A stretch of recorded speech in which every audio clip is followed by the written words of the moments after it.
Welcome to PhD with Woman on It Hack the Future. My name is Beata Young, and today's PhD Positivity Hack delivered will be by our guest, Deborah Driggs. Topic: the 5 stages of addiction recovery on a path to healthy satisfaction. Episode 79 starts here. Let me remind you, this is a grassroots community that focuses on women on IT, an inclusive forum of women in technology, startups, and female leaders who are supported by men as well. And I bring heart to that hustle because empathy is my motto, and empathy is critical when you are making your way to healthy satisfaction. Let me remind you about what's been happening in the world of technology. First, Niger female joining NASA. Just to let you know, there is Nigeria and Niger. And this is the first NASA woman who is coming from Niger. These are two different countries and different cultures and history for the most part.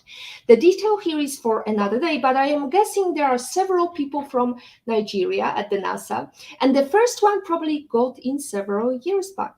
I could be wrong, but I think it is a safe assumption. Again, learn about these countries. You will know why I am projecting such an assumption that I will not feel safe making about Niger.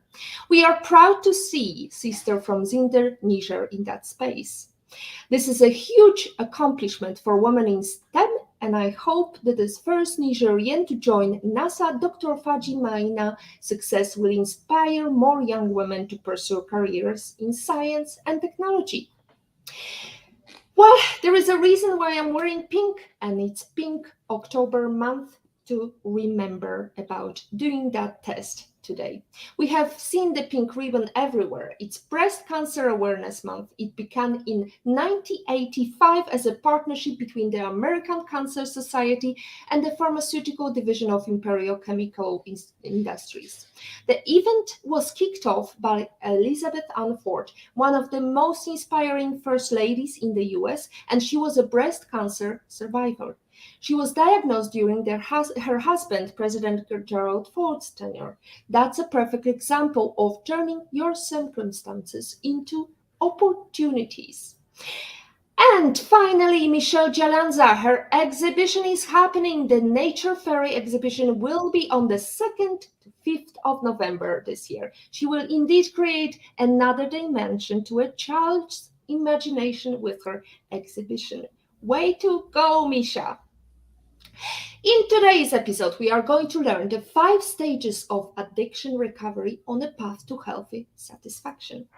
Addictions can split families and turn successful, loving individuals into desperate, lonely shells of their former selves. Whether it's drug, alcohol, food, sex, gambling, the internet, or love, to boost the chances of recovery, a person needs to adopt healthier life habits. It can disrupt your personal growth when you can't imagine living without checking social media or taking medicines to alter your mood, which can limit your ability to live a fulfilling and healthy life. Detoxing may not be as simple as deciding one day it is time. The stages may seem overwhelming when you don't break them down into action points. And this is what our guest is going to do with us today. Our guest, Deborah Driggs, knows how much of a difference it can make to have a helping hand when one needs it the most. Just like many successful individuals, Deborah has had to clear many hurdles in life to get to where she is now, from being a Playboy centerfold and cover girl to her life as a Screen Actors Guild member and then a top-rated insurance industry professional. Taking into account all her failures, struggles, and past experiences, Deborah is now an addiction recovery coach dedicated to helping women break through negative self-talk and take on any challenge to which they set their minds. Deborah, let's start with simple question. Where in the world you're joining us from today? Hi. Well, good morning. I'm joining from Los Angeles, California. Good morning. Thank you for having me on the show.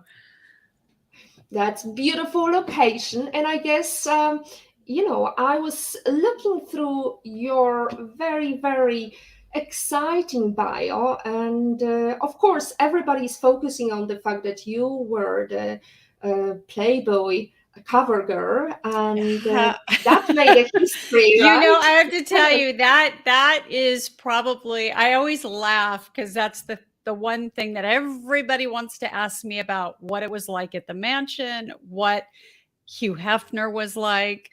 And even when I was doing business, when I was attending business meetings, people were like, what was Hef like? And I would think, we're in the middle of a big multi-million dollar deal, and you want to know what Hef was like. Okay. So, but it's that one thing that, and for me, for my life, it's this big. For everybody else, it's the elephant in the room. So yeah, it's never leaving. Well, it stays with you forever. I Yep. guess it is now collector's items because, from what I understand, you've been on the cover with Donald Trump. Is that crazy? And it's funny because in the 90s I talked to Donald a few times. So to have him become the president was surreal. And yeah, so I get more fan mail today than I did when I was actually on the covers or in the magazine. And I don't know if that's because back then we would go and do all these promotions and people would have access and we would sign. So I think it's changed quite a bit throughout the years. But now I get in the mail at least 3 or 4 packages a day with people saying, can you just, and by the way, sometimes they'll just send me an index card to sign, which is so Mm. wild. And I totally attribute that to Donald Trump. Thank you, Donald. Thank you, President. Well, I have to say that I have something to be thankful for because I'm Polish, and the number of years we had to wait for all these presidents to release the visas for Poles, it was really difficult to get a visa. So now, with the fact that I can travel freely to US back and forth, it really feels great. So thank you, Donald, also for Yeah. that. Now, question, Deborah, were you addicted to this adrenaline at a time of Oh, getting can I just tell you media that was news? my first addiction, attention. All eyes on me, just everybody look at me, let me put on a show. As a child, I was craving so much attention and I would put on shows and have people sit down and watch. So it was no surprise that I ended up in a business where all eyes were on me. And then when that stops working, then you turn to something else. And for me, that was alcohol. And what's so sad about addiction is that some people know they're addicted and some people do not really understand it. And I really, because I was so functioning in my life, I didn't understand that I was being controlled literally by a substance and what it was doing to my brain every time I took that substance. So yeah, it's baffling. It is a baffling disease, and for me, it took way too long to get to the place of surrender, just surrender. And I was in denial, because I would go through periods. I went through long periods without drinking, but I wasn't feeling emotionally centered. Mm. Well, we have some comments from our lovely audience. Hello, Beata and Deborah. Jane is saying, looking forward for today's show. And Dr. Michelle Gialanza, Misha, whose exhibition is coming, is grateful for mentioning that.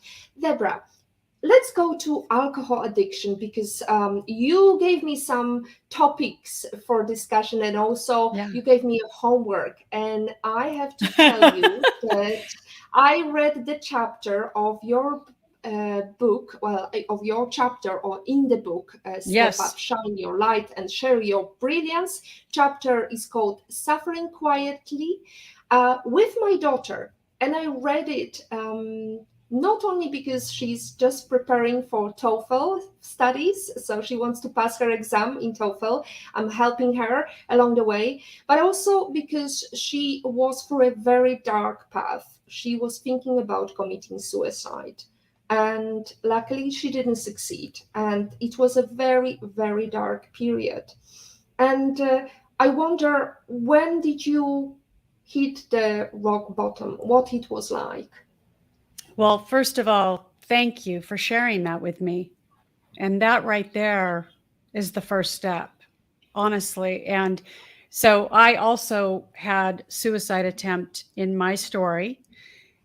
Obviously didn't work, thank God, but that's how serious the disease is. The brain's telling me you can't stop, you're no good, this isn't going to work, and you have no solution. And so I understand that darkness. I understand that feeling of desperation. And so thank goodness, sending so much love to your daughter. And by the way, she can reach out to me anytime to talk, because I think stories help each other. Connection helps each other. So you don't have to feel alone. And that's why I created Deb's Den.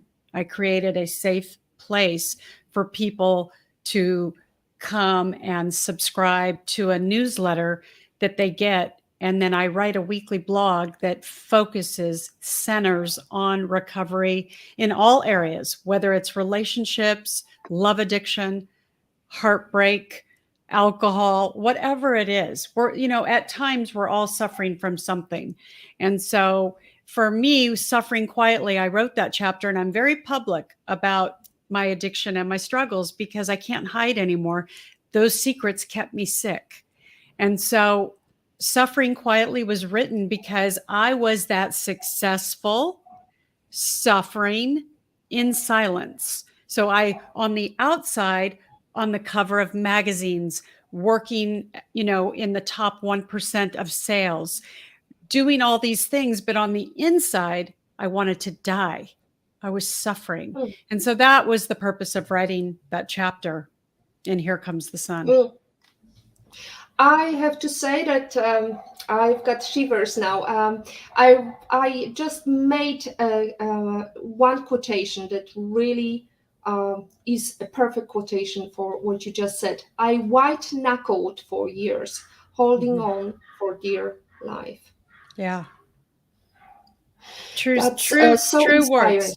Yeah, it's true words. Mm. And by the way, that gets me emotional because that's how I felt. It was like every taking a breath of air was a huge part of my day.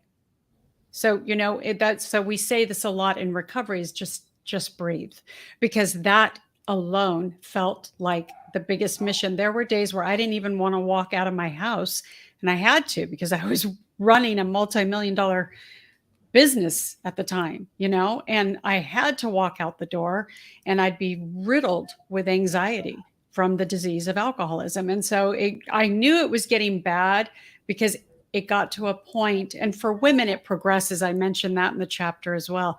For women, it progresses. It just gets worse. It's like you get, for me, I got to 40 and it was like a rocket launch. It was like I was off and I couldn't stop it. And to recognize that and to have to start all over. Imagine, it's like who wants to admit total defeat?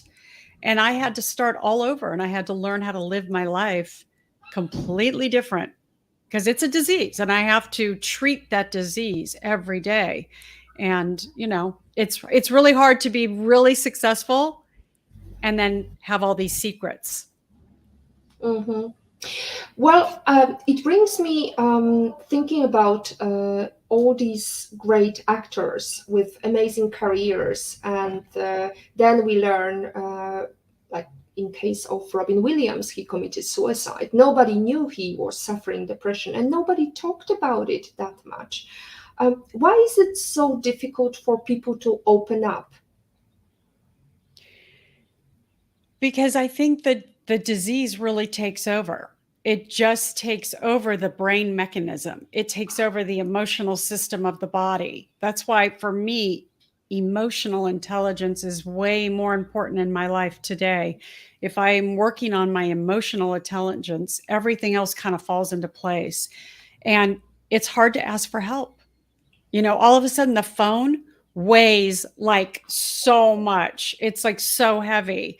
And it's hard to pick it up and ask for help and say, I have a problem. I'm defeated. Mm, And we're seeing this right now. I think you might have just mentioned this, that Matthew Perry his book just came out. And I actually was so happy that he came out with this book because he almost died. He was told mm, he was given a 2% chance of living. He had machines working his body to keep him alive. And that's how serious it is. We look at all the people that lose their life to addiction today. And right now in America, I don't know if it's affected Europe yet, but in America, fentanyl, in my opinion, is worse than COVID, and it's not being talked about enough. And it's mm, kids have access to it, and it stops your breathing. So people are ODing and they don't even know because they're taking this, and what it does is it just shuts down the breathing in the lungs. It's a very sad situation we're in with fentanyl right now. mm. Well, apparently, with millennials, only 6% of parents of teens say they have a child who's abused medicine, yet 10% of teens admit to misusing Yeah. medications. You have developed some plan. Can you tell us how this plan is going to help with recovering? Yeah. So, when I've been to a few rehabs, and in rehab, they'll mention that only 2% that go through rehab will actually stay sober and live a sober life. To me, that's staggering. It's staggering. And I experienced that because in 2008, that's when I went down the rabbit hole, had my suicide attempt, ended up in lockdown, ended up in rehab for 2 months. And then when I came out, I thought, the addiction took over.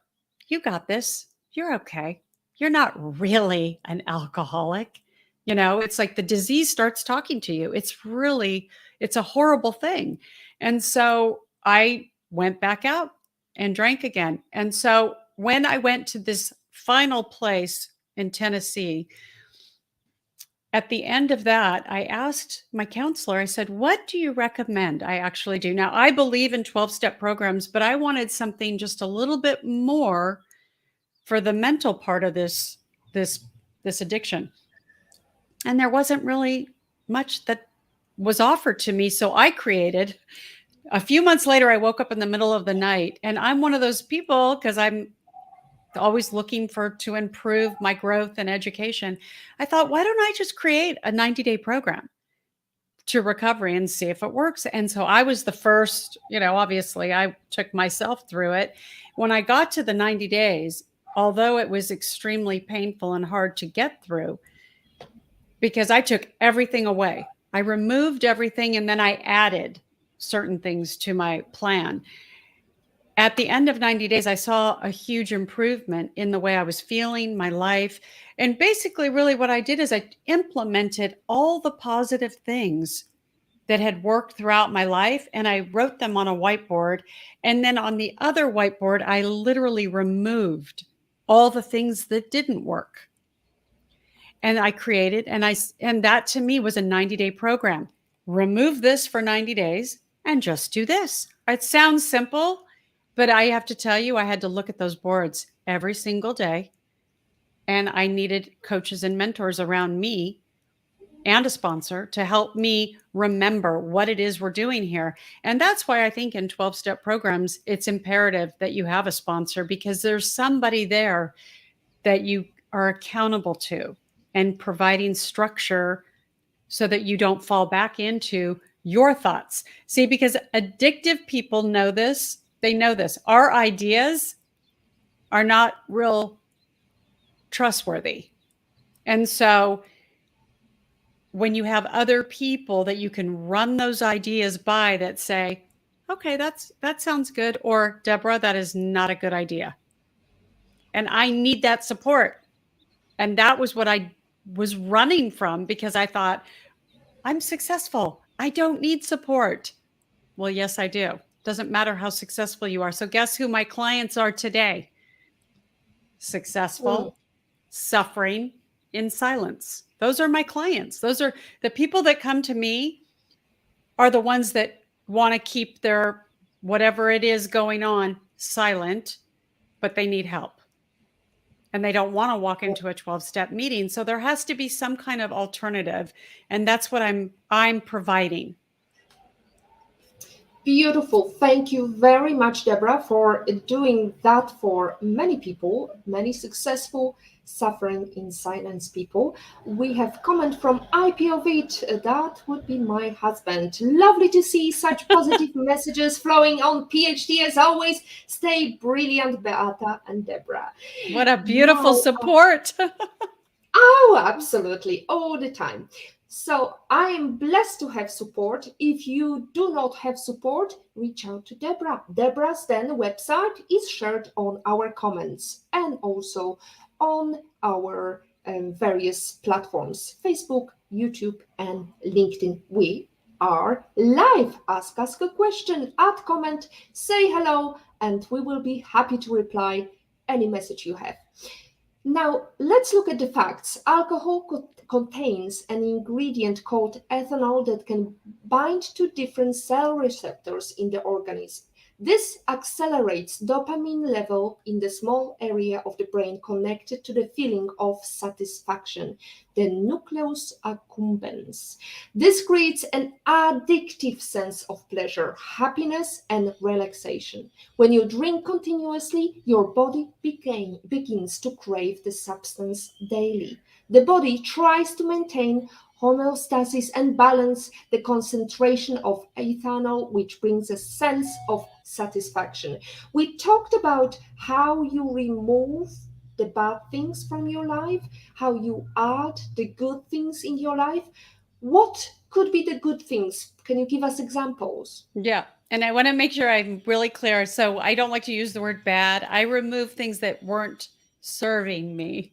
I try to use my language really carefully. So I remove things that are not serving me and I add things that give me value. And the things I add are no less than 10 minutes of prayer and meditation in the morning. The word meditation really makes people kind of, I don't know why, but that word. So I always say, think of it this way: just sit in silence for 10 minutes. Think about whatever you want, let the thoughts come and go, and just sit for 10 minutes. Be okay with sitting with yourself. And then pray. And when I say pray, you can pray to whoever you want, but that, I'll tell you, the prayer for me has been profound. I get on my knees, and just the movement of getting on my knees makes me emotional because it's a surrender. Getting on my knees is a surrender. And so that's how I start the day, no matter what. And then I have a few things I read. I take about 30 minutes and I read some really positive things, to fill my intention for the day is what? To have another sober day. And then whatever business and stuff that I need to do, I set the intention. If my intention is to write for an hour, I put that out there, because see, when we don't set the day up smoothly, the day can go however it wants.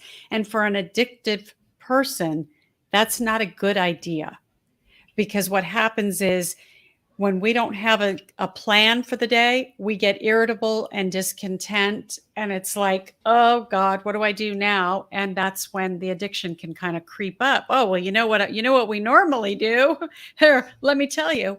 And so I try to prevent that. And then I also add stretching, yoga, walking. And when I say these things, I'm talking 10 to 20 minutes.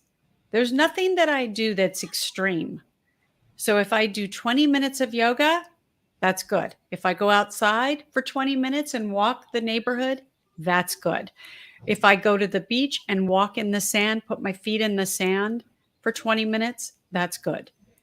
Nothing is extreme, nothing is out of reach, nothing is too overwhelming, because that's the other thing with addictive behavior, is that if an addict gets overwhelmed, that's probably one of the number one triggers to go back into the addiction.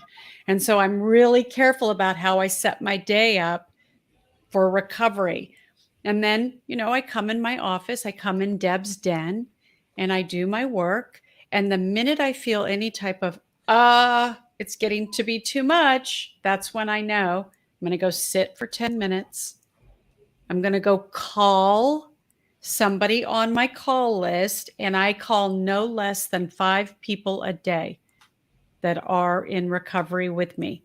So 5 people a day are on my diet that I call every single day, no matter what, because here's what happens. I get out of this. I'm listening to somebody else. I'm being of service to somebody else. And I think that's why my coaching has gone. I used to be a business coach. I find way more joy out of being a recovery coach, because it's so fulfilling to see people finally have the light go off and go, okay, I think I'm understanding why I need to do this, why I need to be of service and not all about me. And so there's certain things that I do that, like I said, that I add. And by the way, traveling was off my things that I took away, because traveling for me was a big trigger, and I traveled all the time. And that caused a lot of anxiety. So it's just recognizing, once we recognize, we can fix, but we can't fix if we don't recognize. And so if you go through the 90 days with me, I promise you will recognize. It will be clear. There's no way you cannot get clear when you take 90 days to build on new structure and new consistency. It's not really, I don't like to use the word habits. I think that word can be a little overused, but consistency is really the key. Small steps lead to big accomplishments. Now, when we talk about intention, you say about setting your intention.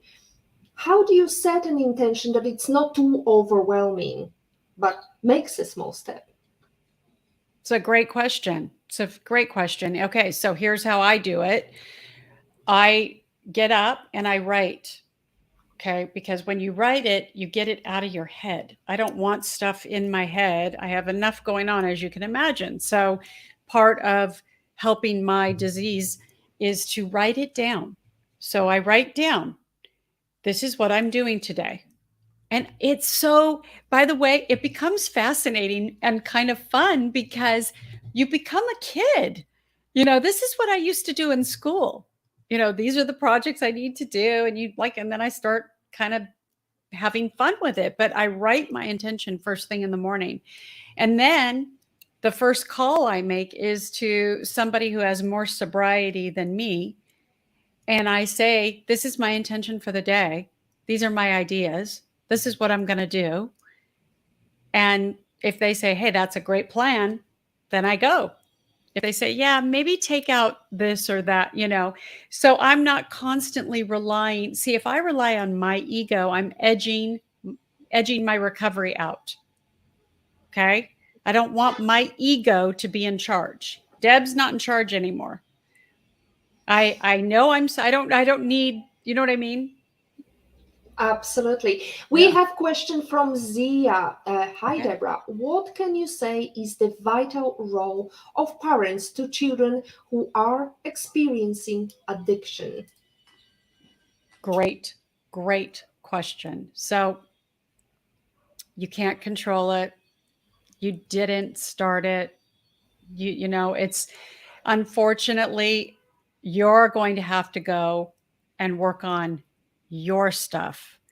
And that's the hardest thing for parents to hear, because they want to fix this addiction, and you can't. You can't fix it. But you can seek out help for yourself. And that's the most important thing. And most people won't do it because See, that's why I said everybody's suffering in some way. And so when you recognize, why am I resistant to getting help for myself? I'm not the one who's addicted. Because when you understand addiction, you're going to be of more service to the person who's addicted. A lot of people try to help people with, like, I've had people say to me, just stop drinking. Just stop taking sleeping pills. Just don't drink today. Okay. That doesn't work. That's their mindset, is they don't understand addiction. And you mentioned before that the brain, it takes over the brain. It tells the brain, the addiction tells the brain, this is what you need to survive. And so if you're not an addict and you have kids that are suffering, you need to seek help and learn about their addiction quick, like really quick. And there's lots of 12-step programs available for that. Or you could reach out to somebody like me who's a coach, and I can help walk you through that. But yeah, it's not easy to be on either side. And listen, I grew up with a really horrible, mentally ill alcoholic. So there's no accident that I became an alcoholic or that I am an alcoholic. I think I was from the day one, but my dad was a raging alcoholic, really horrible. And so I there's nothing I can do for his addiction, you know, except have compassion. He's still out there. He never got sober. Well, my dad was unfortunately is not no longer here, but he was addicted as well. And I have to tell you that me as a kid, I was really upset whenever he got very drunk, and that feeling of shame and that feeling of being lonely when you only have one parent looking after you, or battling, with husband who's coming back drunk or who used all the money he earned on alcohol, is really, really difficult to go through. Now I had moments, I have to tell you, Deborah, that I had moments when I was like, after two glasses of wine, when I was really like kind of Willy Wonka, very giddy. Yeah. I was I I know was that being feeling. afraid. Yeah. There you go. I was afraid that I may step into that addiction, but Yeah. luckily, fingers crossed, it doesn't happen for me. But it's definitely, I would definitely repeat after Deborah, you need to reach out for help. You need to do something about it, because you owe it to your child, you owe it to your family, because it's broken. It's a Yeah. disease. Yeah. And I people think, hear people hear when I say reach out for help for themselves, they hear reach out for help for the child. And no, take the oxygen first, because we can't help anybody if we're not taking the oxygen first. What's the first thing they say on the airplane? In the event that we lose oxygen, put the mask on first. And so most people that have somebody in their life that is suffering with addiction, they want to fix that person, and you can't. You have to take the oxygen first and work on yourself and learn about addiction and look at your part. And I know people go, I don't have a part in somebody else's addiction. Well, if you're close, if it's a child, if it's a husband, if it's a spouse, if it's a boyfriend, there is a part. Are you codependent? Are you are you contributing in some way that you don't realize? And why, you know what I mean? Like, it's a family disease also. So I always say, work on this first, because we can't help anybody unless we are aligned and filled with oxygen. So I hope that came across really clear, because yeah. yeah, it's a whole family that needs help. It's not just one person. It takes a village to really make a change. Now, Yeah. we talked a little bit about your book, the chapter, and now just yesterday you released your latest book, which is amazing, amazing book. We can see it in the background, beautiful, and It is focusing on generational trauma. Can you tell us about that?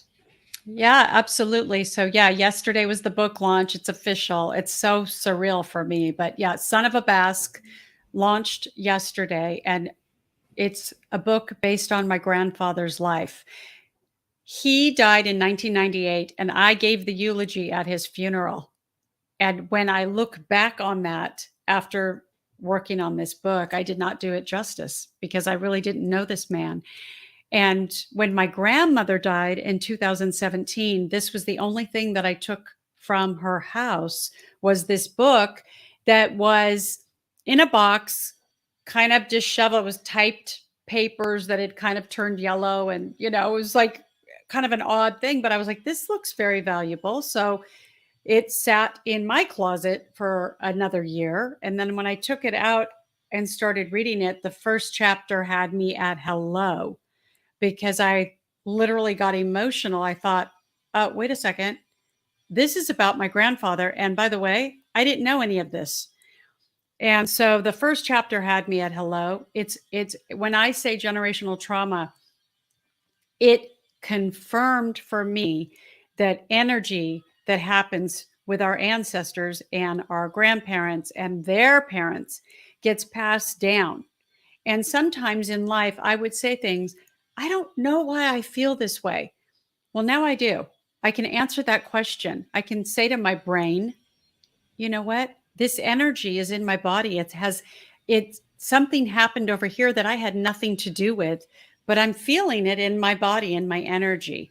And so I went on this whole, I got super fascinated with this generational trauma. And I'm not a real big fan of the word trauma, but I'm using it because I think it's evidence of energy that just gets passed down.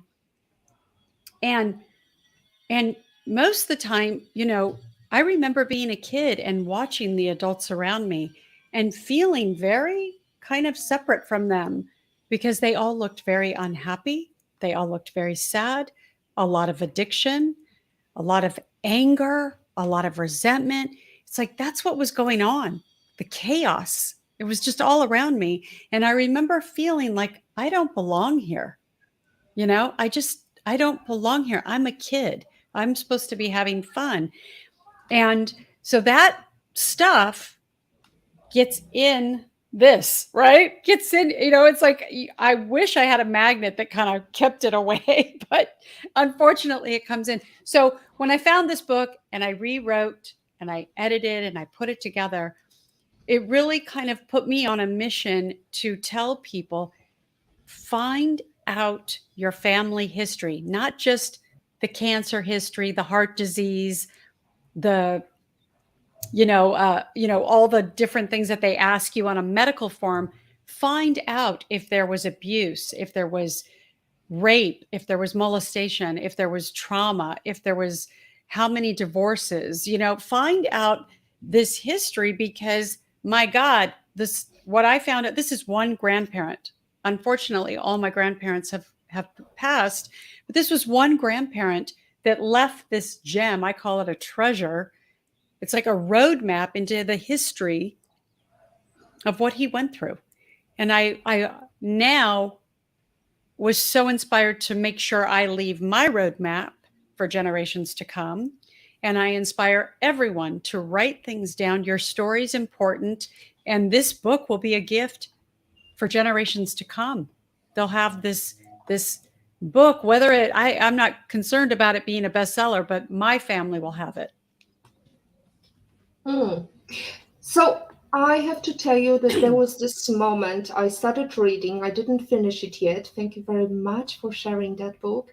There was this moment, it was Saturday evening. I started reading it. We went to a concert with my husband, and there was beautiful music with some folk, modern jazz, modern piano. And I started reading the chapter about the death of the child.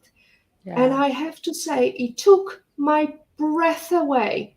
How could you do that to us readers? Because it just brings all this trauma from the childhood and these sad memories. Yeah. And I think we owe it to our children to protect them from all these sad stories or bad things that happened, Yeah. because I think otherwise it impacts them for life. Yeah. It's, it's part of the story. And so my grandfather was what you're referring to is my grandfather was one of 8 children. And not my grandfather, but his parents left the Basque Country. And back then they had to leave without passports and papers and all of this. So my grandfather was born in Chihuahua, Mexico. And the first chapter, he talks about being one of 8 children. And in the first, that's why I said the first chapter had me at hello, because his little sister went outside during the birth of his other sibling and she fell in the well and she died. And she was only, I think, 2 or 3 years old.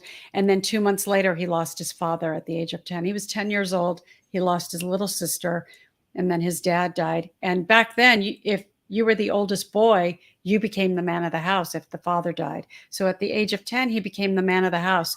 And I think it's important to share that that's life on life's terms.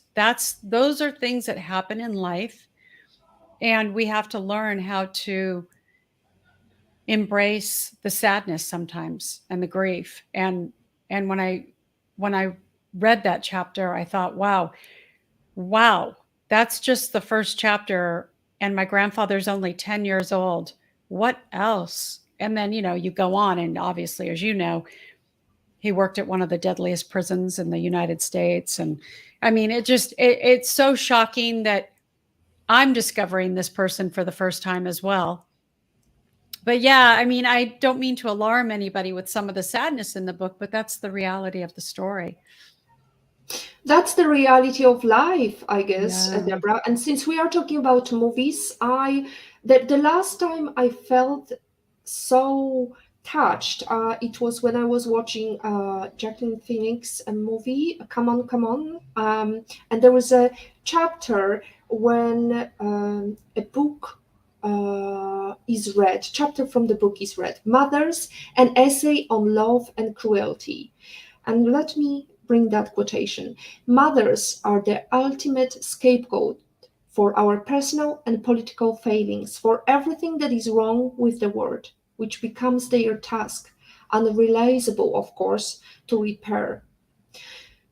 And I guess the question is, can we as mothers repair the society, being, having jobs, having children to look after, having our husbands to support?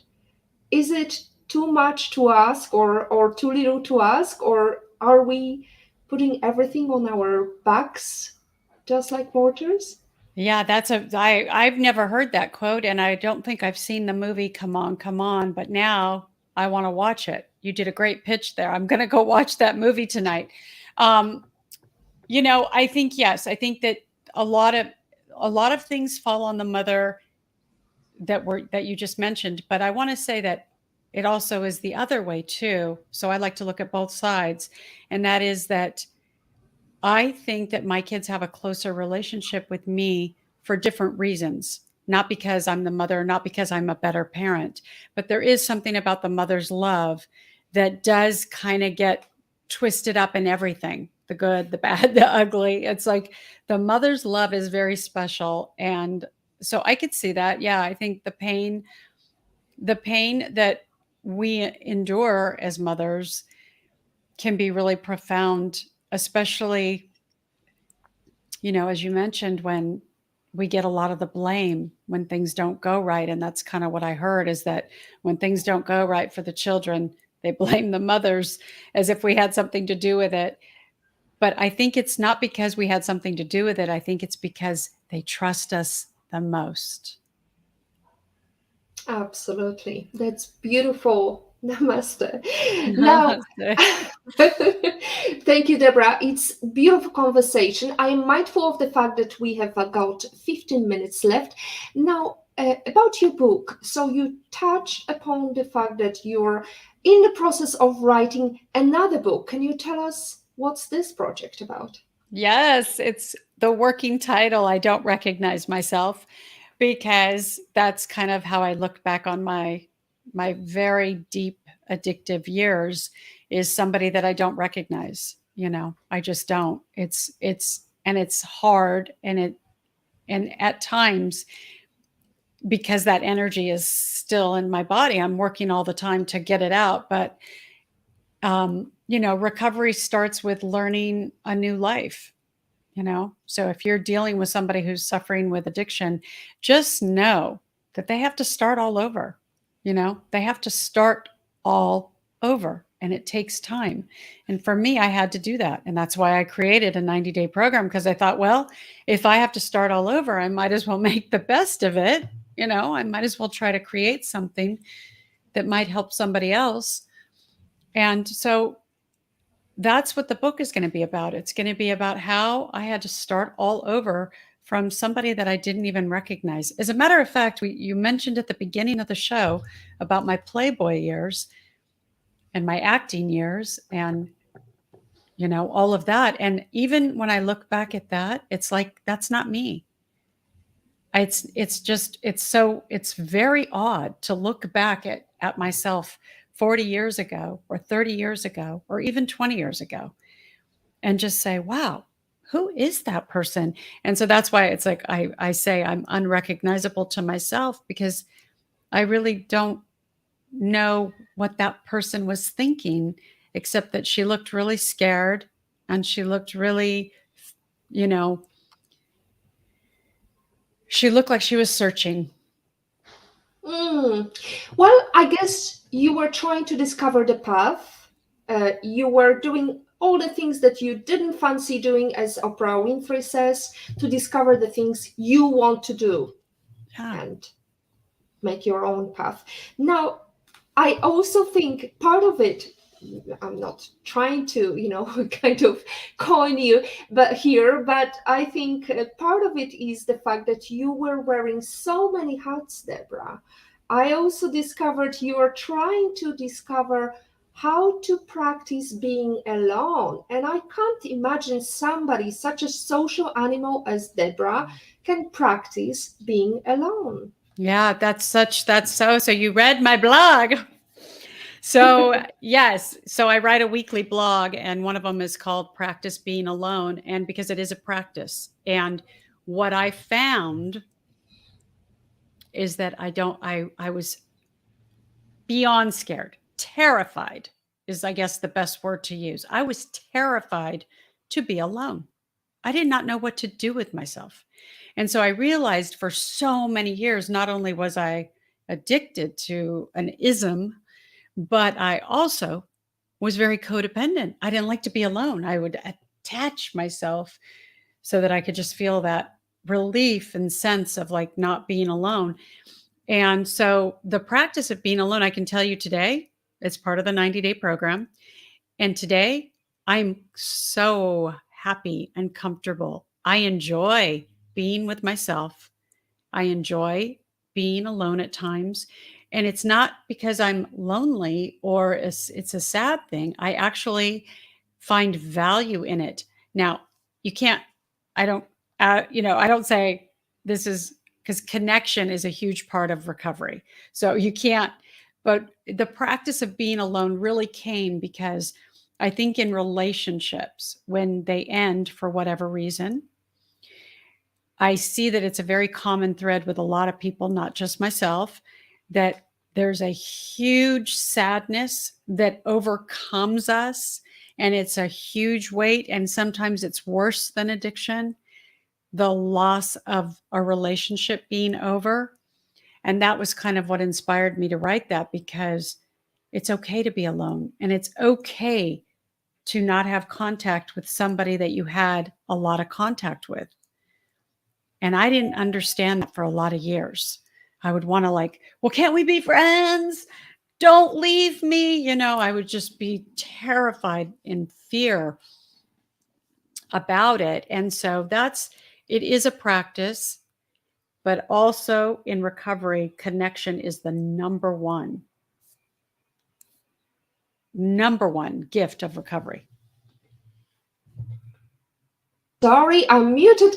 Is there also a people pleaser side of you, Deborah, that want to please anybody around you? I'm sure that comes up once in a while. I don't know if it's my predominant character defect, but it's definitely one of them. I don't use that Mm, one too much. I have a lot of defects. I'm very impatient. I'm very impulsive. I have to watch that one a lot. I like to do geographic changes. Oh, this isn't working out. Let's move. Let's run. I wrote a whole blog on running shoes because that is a common thread in addiction is to run, mm, to move, mm, to do a geographic. And mm. a lot of people see that's when I was like, when I looked back on all the patterns and I saw how many times I moved, that's one of the that's one of the things to really look at because that is part of addiction is changing geographics and getting up and running and not being okay with where you are. And so there's so much to unpack with this subject. But that, yeah. Mm. But we only have another 9 minutes to Yep. go on. Hi, in Love and in Pain says, Hi, Bart and Deborah, learned so much on this topic. Time to write things down because Yes. definitely we are becoming addicted to things that are not necessarily healthy for us. Now, Deborah, what is your number one book that you wished you read before you started your career?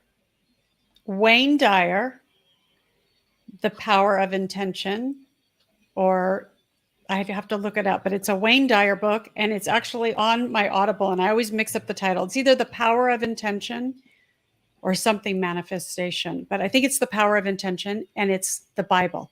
It's my Bible. I swear. It's like when I go to bed at night, it doesn't matter what chapter it's on. I can just press play and it's just all brilliant. And what about your life lesson quote? How did it change you? What is it? Oh, I have so many. I think the one I say is one day at a time is all we have. We have today. So stay present, enjoy it. There's no guarantee tomorrow's going to happen. So I say that all the time. One day at a time, stay present. Stay present. And what about regrets? Does Deborah have any regrets?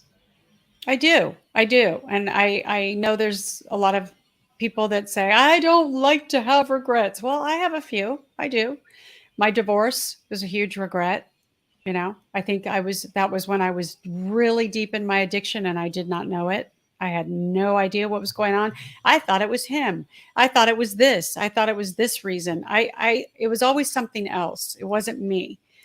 And so that is a huge regret, huge one, because, how often do you meet somebody that you really love and, you have three beautiful kids with and then, I decide it's a great idea to get divorced and blow that up, so that's a regret and I have to do a lot of work on that. And I think it's important to recognize that and look at your part and do the work so that the next person that comes into my life, if that happens, which I think it will, I would be ready and recognize that this time around, And I think Mm. that's probably the reason why I haven't jumped into getting remarried because I had work to do. I really did. I had a lot of work to do.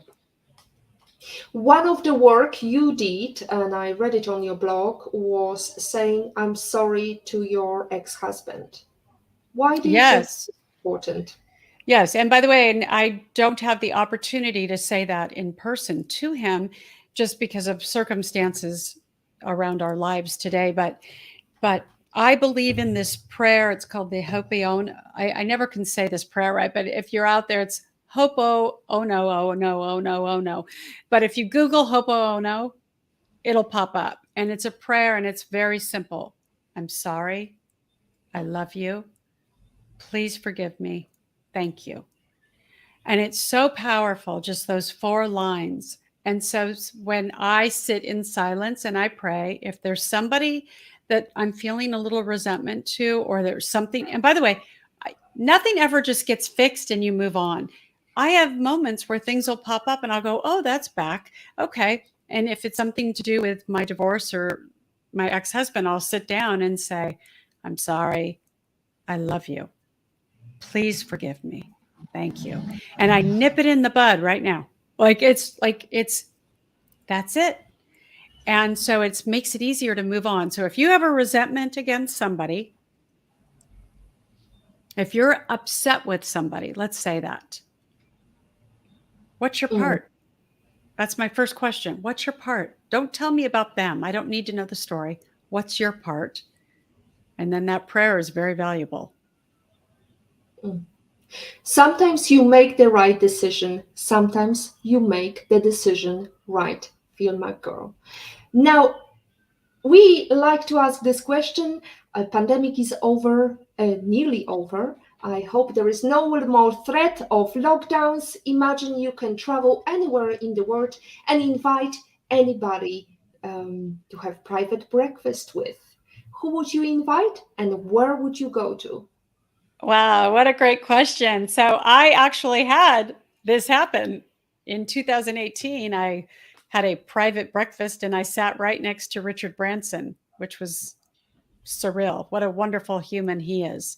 Does so much philanthropic work and he's just a funny, wonderful, and his wife. I mean, just beautiful. Today, that is a really great question. Gosh, let me think. Who would I want to have breakfast with and pick? Okay, this is kind of a funny one, but I think I'd want to sit with Russell Brand because he's in recovery and he is so out there with his thinking. I wish, his brain is fascinating. I hear him on interviews and he's actually very fascinating human being. So yes, I think I would like to have a breakfast with Russell Brand. I'll put that out publicly in the universe. Excellent, excellent. Universe need to listen. And where would you go with Russell Brand? Oh, I would let him choose. Okay, let the man choose. Now, we are nearly to the end of our show. Thank you so much for all the comments. Jane, Dr. Michelle Jalanze, IPO Vid, Zia Lim, In Love and in Pain. The goal isn't to be sober. The goal is to love yourself so much that you don't need to drink. Recovery is an acceptance that your life is in shambles and you have to change. These two quotations, I hope, will stay with you and all who is listening to our live stream tonight. Deborah, it's been a pleasure to host you, and I wish all the success with your Son of the Basque, the book that you inherited and also altered and made sure that it's beautiful. Thank And you. that's it from episode 79 of Positivity Livestream. To stay updated and ensure you never miss a positivity hack delivered, follow Woman on It and turn on notification to be alerted. If you don't like something, change it. If you can't change it, change your attitude, as Maya Angelou says. Today is your day to hack the future, hack the positivity you want.